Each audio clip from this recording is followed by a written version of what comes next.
విధానంలో నూతన మద్యం పాలసీ అని చెప్పారు అధ్యక్ష. నూతన మద్యం పాలసీ అంటే ఏంటి అధ్యక్ష?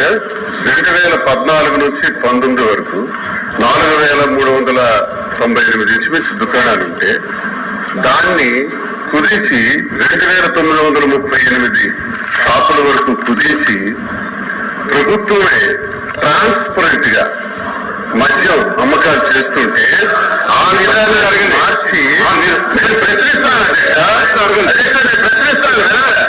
ఆ విధానాన్ని మార్చి మళ్ళీ 3338 షాపులు అంటే 467 షాపులు పెంచి ఈ రోజు మీరు టెండర్స్ ఇచ్చారు. టెండర్స్ ఇచ్చే విధానంలో భయంకరంగా రౌడీజం జరిగింది అధ్యక్ష, గోల్డాయిజం జరిగింది. నేనేం చెప్పదలుచుకున్నాను, నేనేం అడగదలుచుకున్నాను అడగండి. అడుగుతున్నాను అధ్యక్ష. ఇది నూతన మద్యం విధానమా?